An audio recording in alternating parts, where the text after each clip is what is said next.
वो अपने 2 बेटों और 1 बीवी को लेकर मोआब के मुल्क में चला। लिखा है उस मर्द का नाम क्या है? अलीमलेक, और उसकी बीवी का नाम नौमी था, और उसके दोनों बेटों के नाम महलोन और कलेउन थे। ये यहूदा के बैतलहम के इफराती थे। सो वो मोआब के मुल्क में आकर रहने लगे। जब ये मोआब के मुल्क में आए तो सबसे पहला जो इंसिडेंट हुआ वो क्या हुआ? हेलो चर्च, प्लीज मेरी तरफ तवज्जो दें। जब ये अलीमलेक और नौमी अपने 2 बेटों को लेकर बैतलहम से मोआब के मुल्क में आ गए तो सबसे पहला इंसिडेंट क्या हुआ? नौमी का शौहर पहली मुसीबत तो यह थी कि इन्हें बैतलहम में रहते हुए रोटी खाने के लिए नहीं मिल रही। क्योंकि इन्हें रोटी खाने के लिए नहीं मिल रही। शायद इन्होंने वहां कितनी देर वेट किया, जो कुछ जो जमा किया हुआ था उसको खाया पिया, लेकिन फिलहाल जब ये तंग पड़ गए कि अब हम मर जाएंगे तो इन्होंने फैसला किया और इन्होंने बैतलहम को। कहने का मतलब ये है कि इनका बैतलहम में कोई अच्छा एक्सपीरियंस, अगर दूसरे लफ्जों में हम कहें कि बैतलहम में इन्हें को खुदा की फेवर नहीं मिली। ये मोआब में आ गए। जब ये मोआब में आए तो वहां पर इसका शौहर जो है वो भी मर गया। फिर क्या हुआ? बस वो और उसके दोनों बेटे बाकी रह गए, और उन दोनों ने एक मोआबी औरत ब्याह। उनमें से एक का नाम क्या है? उर्फा है, और दूसरी का नाम क्या है? रूत। और वो 10 बरस के करीब है। पहला प्रॉब्लम इसका यह है कि बैतलहम में इन्हें रोटी खाने के लिए नहीं मिल रही। दूसरा मसला इसका यह है कि मोआब में आते ही आई डोंट नो, लेकिन इसका शौहर जो है वो मर गया। इसके 2 बेटे हैं, उन्होंने वहां के मोआब में अलग-अलग उर्फा से और रूत से शादी कर ली, और कितना अर्सा शादी रही? वो बच्चा होया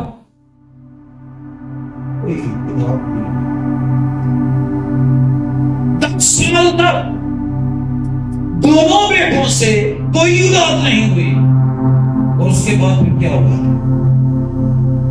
क्या लिखा है? महलून और कलियून 2 बेटे।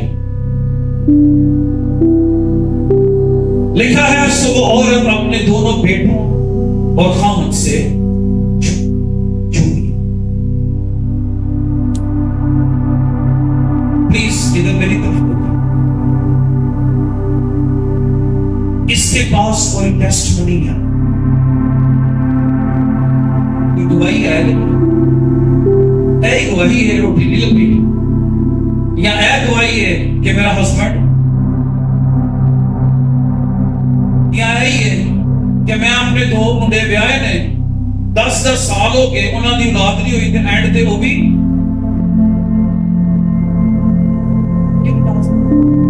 इसके पास बताने के लिए क्या है? यही है और क्या इसके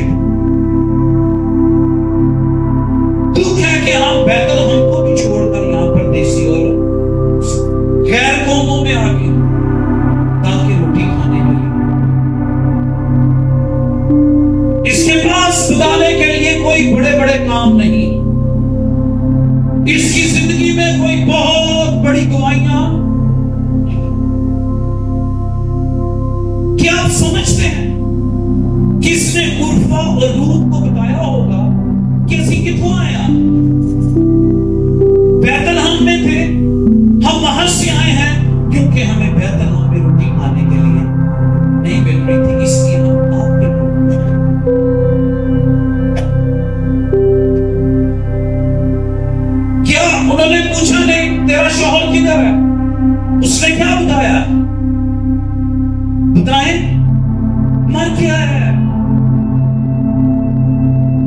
और 10 साल के बाद इन दोनों बहुओं के शौहर भी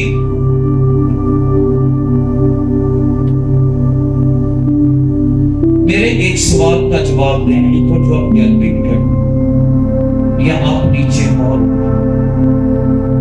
रूथ या उर्वा के पास कोई ऐसी बात थी जो ये बताती कि देखो मेरी कुर्बान मेरे लिए कितने बड़े काम है। जी बताएं, वो थी। उन्होंने तो उर्वा और रूथ ने तो एक परदेसी औरत को जाना। मैं आपके सामने 13वीं आयत पढ़ूंगा, सुने। लिखा है, तो भी क्या तुम उनके बड़े होने तक इंतजार करती और शोहर को लेने से बात रहती। लिखा है, नहीं मेरी बेटियों, मैं तुम्हारे सबब से ज्यादा दिल की हूं। आगे क्या लिखा है? बड़े सब क्या लिखा है? इसलिए कि खुदावंद का हाथ मेरे खिलाफ, सब कहें, इसलिए कि खुदावंद का हाथ मेरे खिलाफ बढ़ा। वो कोई प्रेस रिपोर्ट दे रही है, वो कोई अच्छी खबर अपनी बहुओं को दे रही है। वो कह रही है मुझे छोड़ के चली जाओ, क्योंकि मेरे खुदा का हाथ मेरे खिलाफ बढ़ा हुआ है। उसके कहने का मतलब यह है कि खुदा की फेवर मुझे हासिल नहीं है, मैं खुदा की फेवर को नहीं ले सकी। बैतलहम में थी, वहां रोटी खाने के लिए नहीं मिल रही। मुआब में आ गई, शोहर मर गया। और जब तुम्हारी शादियां की तो तुम्हारे दोनों बेटे, तुम्हारे दोनों शोहर और मेरे दोनों बेटे मर गए। ऐ मेरी बेटियों, मेरे पास से चली जाओ, क्योंकि मेरे खिलाफ खुदा का हाथ बढ़ा हुआ है। मेरे पास तुम्हारे लिए कोई उम्मीद नहीं है। मैं तुम्हें कौन सी बात बताऊं कि जिससे तुम्हें तसल्ली हो।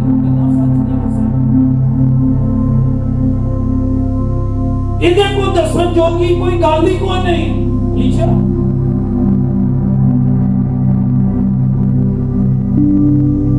आप तो आज बहुत बड़े बड़े मौजे बताते हैं ना, मेरे खुदा ने मेरे लिए ये कर दिया, खुदा ने मेरी जिंदगी में ये कर दिया। कभी कभी कहते हैं असि अपनी दुआएं शुरू करिए तो रात पूरी ना मिले ਤੁਹਾਡੇ ਨਾਲ बैठे। मेरे लिए मेरे खुदा ने ये, मेरे लिए खुदा ने ये कर। कहती है मेरे हाथ में, मेरे खुदा ने मेरे लिए कुछ भी नहीं चाहिए, ये मेहरबानी करके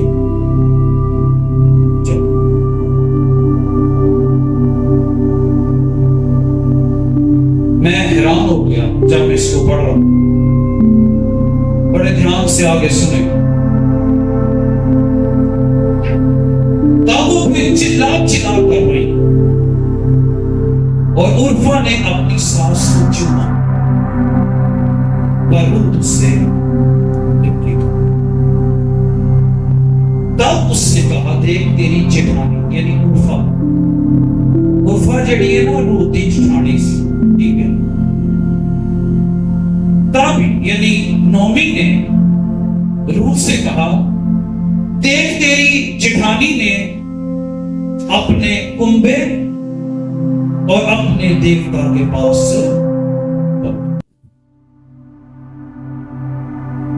तू भी अपनी जेठानी के पीछे चल। यहां से एक टर्निंग पॉइंट था और वो टर्निंग पॉइंट बहुत जबरदस्त। वो इससे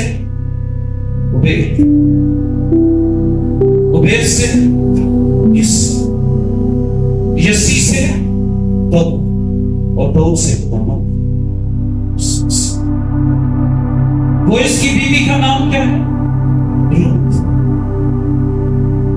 उर्वा ने अपनी सास को चूमा, अपने देवता के पास, अपने कबीले में, अपनी कौम में वापस।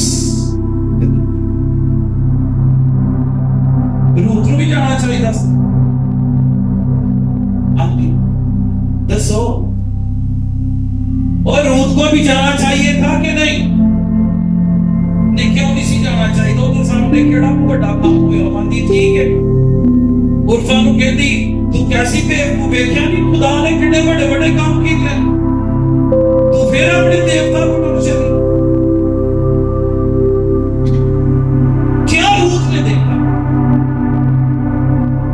बताया इतना बड़ा चिल्स बैठा, क्या उसको नजर आया? उसने तो दुख ही लिया, सुसर मार गया। 10 साल शादी रही, औलाद नहीं को, शोहर मार गया, जेठ भी मार गया, और एंड पे जिठानी भी छड़ के उन्होंने। इंसानी अकल कहती है कि इसको छोड़ के चले जाओ। माफ कीजिएगा, कई दफा हमारी जिंदगी में जरा सी गड़बड़ हो जाए ना तो असं दुआ नहीं करते। पता चल सानू को मसला हो जाए, साडा मुंजी बाइबल पढ़न ते दुआ करन ते दिल ही नहीं करता। मैंने लोगों को खुदा के खिलाफ बोलते हुए देखा है, जब उनकी दिल की मुरादें पूरी या ख्वाहिशें पूरी, लोग गिरजे छोड़ छोड़े, कलीसियाओं को छोड़ दिया, खुदा को छोड़ दिया। चेंज क्यों नहीं होया? चेंज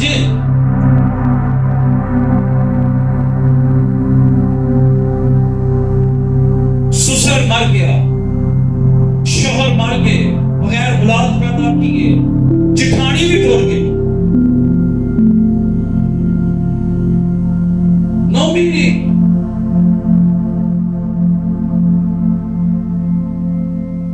ने कहा तू अपनी जिठानी के पीछे चली जा, और यहां से एक टर्निंग पॉइंट शुरू। बात एक मां की करने लगा हूं, बात में एक औरत की करने। रूथ ने कहा तुम मिन्नत, पता नहीं नोमी उन्हें कितने तरले पानी बेटी चली, क्योंकि नोमी समझ चुकी थी कि खुदा की फेवर उसके साथ है। उसको था मेरे साथ तो खुदा की फेवर नहीं है, एक चाली को भी अपने नाल आनी मरवा छड़ांगे। उसको कहती थी रूथ तू चली जाओ, अपने कबीले में, अपने लोगों में चली जा, अपने देवता के पास वापस चली जा। पता नहीं उसको कितना मजबूर किया। रूथ ने कहा तुम मेहनत ना कर कि मैं तुझे छोड़ूं और तेरे पीछे से लौट जाऊं, क्योंकि जहां तू जाएगी मैं, जहां तू रहेगी मैं, तेरे लोग। अगली बात बड़ी वो क्या है?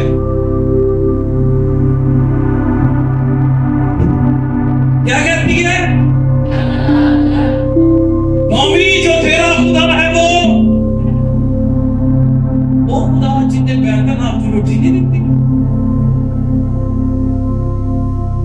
ओ खुदा जिन्हें मुआवजे आके सुसर को मार दे, ओ खुदा जिन्हें 10 साल तक औलाद ना दे सके।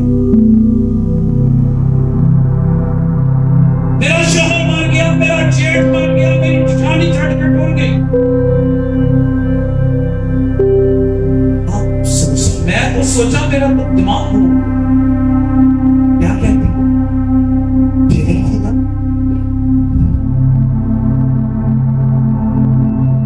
तानू को आके दसे कि मेरे हालात बड़े खराब थे, मैनू बीमार हो जाता जे मैं मेरे ना मसले जे ते जिस यसू मैं मानना हूं चलो ना तेरा तो अपना मामला सीधा नहीं होता, देखो केड़े यसू जो यसू से ना मानता।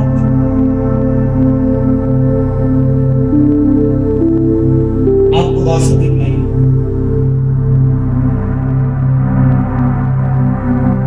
कहती है जरूर जाएगी मैं पुलिस, जहां तू रहेगी मैं, जो तेरे लोग हैं आएगा तो वो, जो तेरा आया वो। या उसके अंदर खुदा का एक डीप रेवलेशन।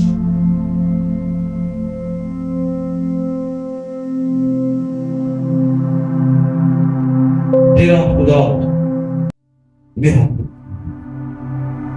जहां तू मरेगी मैं मरूंगी और वही पर सुने आगे लिखा है, खुदा मुझसे ऐसा ही बल्कि इससे भी ज्यादा करे अगर मौत के सिवा कोई और चीज पूछ ले तुझसे।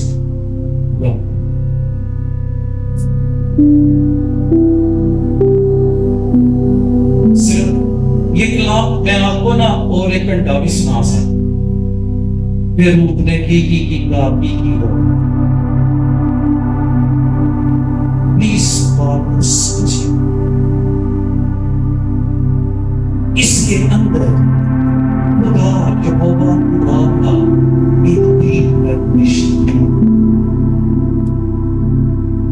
हालांकि इसके सामने कोई बड़ा मामला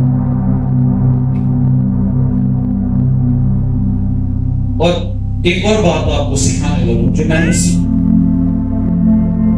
इसने कहा तेरा खुदा किसका खुदा है, ਉਹਦੇ बावजूद सिद्धे चुनती ऐ नहीं कहने अज क्या तेरा खुदा मेरा खुदा दूजे दिन देखो ना ਇਹਦੇ को बड़े बड़े काम होने शुरू हो गए। नहीं, उसके बावजूद वो जाके सिद्धे चुनती। इट्स टेक टाइम, उसको वक्त लगा है। जब उसने कहा कि तेरा खुदा मेरा खुदा है, फिर उसको अपने खुदा के लिए जिसको उसने कह दिया कि अब ये मेरा खुदा है, उस खुदा के साथ जिंदगी बसर करने के लिए उसने टाइम गुजारा है। उसको वक्त दिया गया कि ये उस खुदा को जान सके।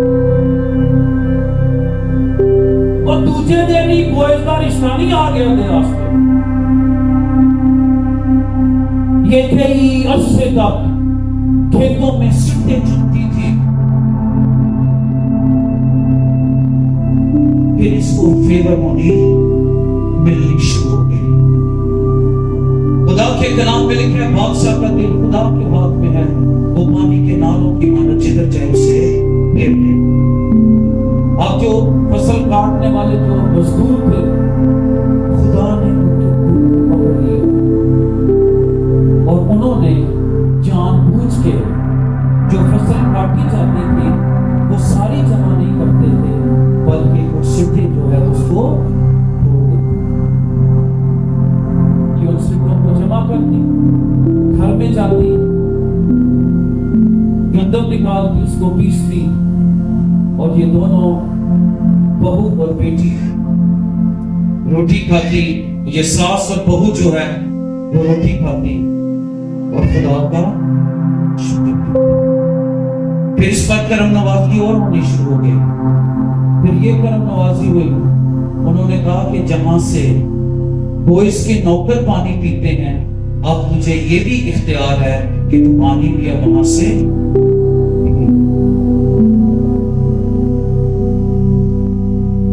ऐसे हो मैं आपको बताऊं, रूहानी जिंदगी में कोई शॉर्टकट नहीं। अगर तू समझता है कि रूहानी जिंदगी में कोई शॉर्टकट है, जे आज मैं घंटा दुआ कीती है, आप घंटा दो दुआ करते हैं, दुआ करने के बाद आप की बात करता है सब कुछ चेंज कर दो, चीज कुछ भी नहीं होता। ऐसे होता है। ऐसे नहीं 2 घंटे दुआ की कि आसमान फट के पड़ा टुर गया, बिल्डिंग उड़ गई। दुआ करने के बाद उसी 5-4 घंटे दुआ करो तो बाद ਤੁਹਾਨੂੰ ਕੀ ਲੱਗਦਾ ਦੁਨੀਆ ਗਿਣਦੀ ਹੈ ਉੱਚੀ ਉੱਚੀ। पर आप रूहानी आलम में कुछ ना कुछ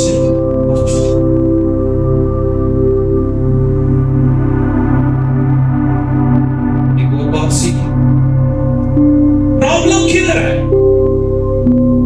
प्रॉब्लम ये है कि हमारा इंटरेस्ट, कहे हमारा इंटरेस्ट ये उर्दू को वो साड़ी तवज्जो।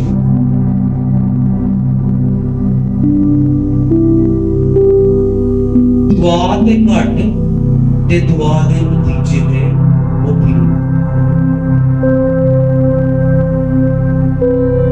असी फटाफट दवाइयां रिक्वेस्ट दे के की कहने आ भाई साहब जी को नजर आया।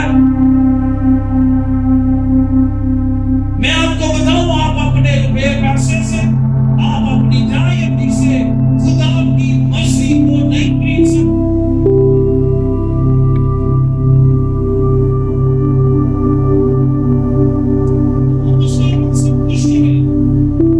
वो तो पहले ही अमीर खुदा है, उसके पास तो पहले ही सब कुछ है। आप उसको कौन सी ऐसी चीज देंगे जिससे आप उसके पास ही ऑप्शंस आप चाहिए, क्योंकि आप उसके पास हैं। सबकी बात नहीं मैं करता, वो हमें जानना नहीं।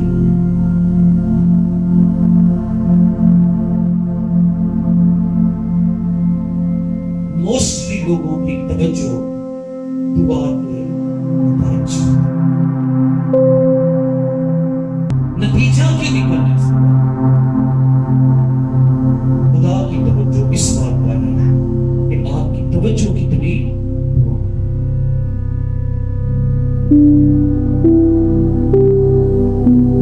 इस मौके पर पेश। इसने इकरार कर लिया ना कि तेरा खुदा, इसने पब्लिकली एक ही दिन अपनी मम्मी सास पे वो कर दी, इन्हें क्यों तेरा खुदा किधर।